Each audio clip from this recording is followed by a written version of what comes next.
السلام علیکم، کیسے ہیں آپ سب؟ سرچنگ کے دوران کچھ واقعات جو کہ بہت دلچسپ تھے میری نظر سے گزرے، میں نے سوچا کہ آپ کے ساتھ بھی شیئر کروں، امید کروں کہ آپ کو بھی پسند آئیں گے۔ پہلا واقعہ جو میری نظر سے گزرا وہ یہ تھا کہ جب ایک مردہ بیٹی 70 سال بعد اپنی ماں سے ملنے پہنچ گئی۔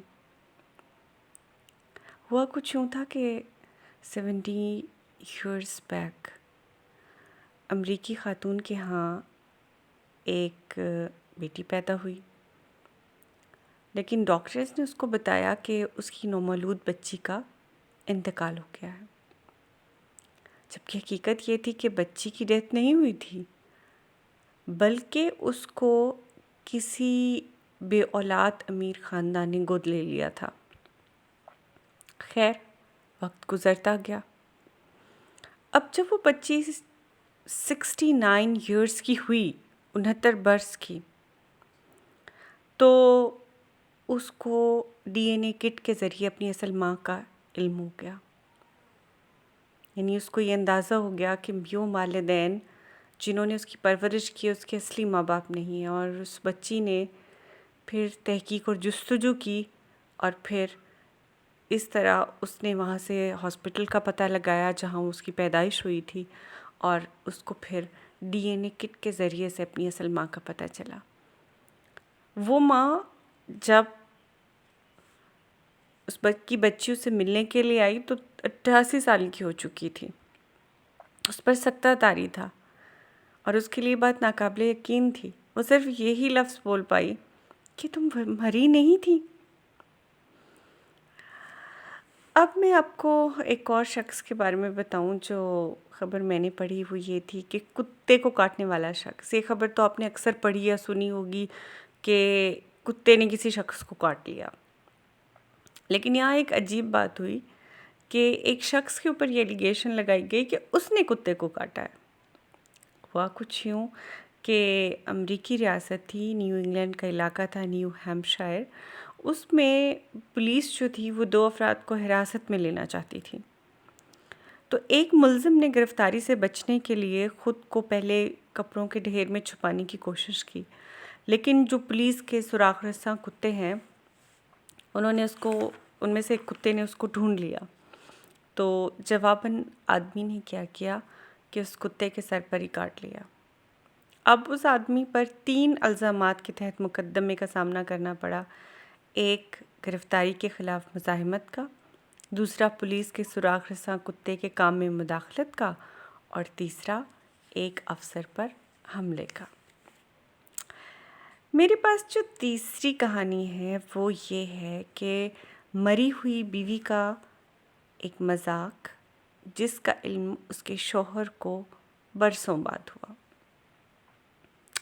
اب اس میں یہ ہے کہ یہ واقعہ لندن سے تعلق رکھنے والی ایک لڑکی انتونیا بتا رہی ہیں، اور بتاتی ہیں کہ میری ماں نے مرنے سے پہلے میرے والد کو سختی سے ہدایت دی تھی کہ باتھ روم میں لگے ہوئے پودے کو باقاعدگی سے پانی دینا ہے اور یہ ہرگز نہیں بھولنا۔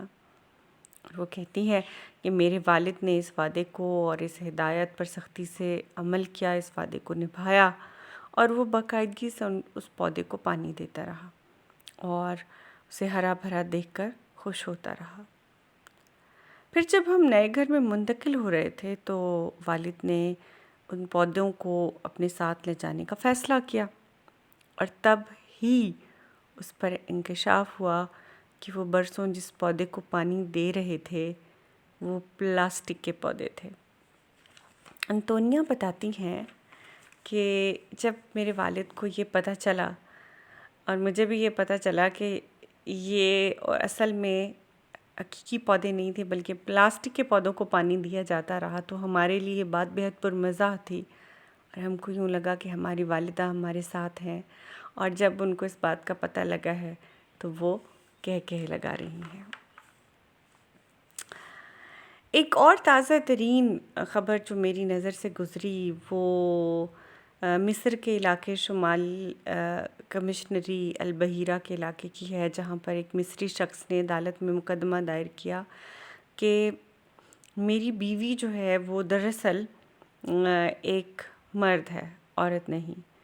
اس کا موقف یہ تھا کہ ہماری منگنی 2 سال رہی، اور جب شادی ہوئی ہے تو اس کو اس بات کا علم ہوا کہ میری بیوی دراصل ایک عورت نہیں ہے، بلکہ وہ مردانہ اور زنانہ دونوں خصوصیات رکھتی ہے۔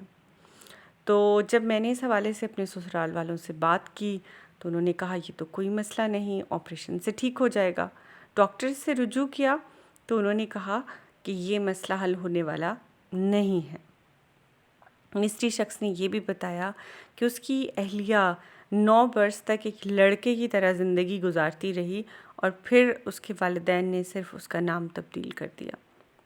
دوسری طرف جب خاتون سے موقف لیا گیا تو اس نے کہا کہ یہ محض الزامات ہیں، وہ ایک مکمل عورت ہے۔ بچپن میں اس کا آپریشن ہوا تھا اور اس کے وجود میں موجود خرابی کو ٹھیک کر دیا گیا تھا۔ میں ابھی بھی طبی معائنے کے لیے تیار ہوں۔ خاتون نے یہ بھی دعویٰ کیا کہ وہ امید سے بھی تھیں، تاہم تشدد سے اس کا حمل ضائع ہو گیا۔ بہرحال چلیں آگے چلتے ہیں، اور ایک اور واقعہ میں آپ کے سامنے لے کر آتی ہوں جو اپنے اندر ایک تھرل رکھتا ہے، اور یہ تھا واقعہ 1965 کا، اور تعلق تھا اس واقعے کا ممبئی کے جنوبی مضافاتی علاقے کا۔ اور یہ کہانی ہے ایک ممبئی کے سیریل کلر کی جو صرف غریبوں کو مارتا تھا۔ اور مانسون کے موسم میں اس جنونی قاتل نے 1965 ممبئی کا جنوبی مضافاتی علاقہ، مانسون کا موسم، راگھو نام کا یہ جنونی قاتل تھا جس نے پورے علاقے میں خوف و ہراس پھیلا رکھا تھا۔ اس کے ڈر سے شام کے وقت ہی پارکیں اور سڑکیں خالی ہو جاتی تھی۔ اس کا آلۂ قتل کند پھاوڑا تھا، جس کے ساتھ وہ تنے تنہا جھونپڑی والوں کے تعاقب میں نکل جاتا، اور وہ ہمیشہ غریب جو گھر والے تھے، غریب بے گھر لوگ تھے، ان کو قتل کرتا تھا، خواتین کی عصمت دری بھی کرتا تھا۔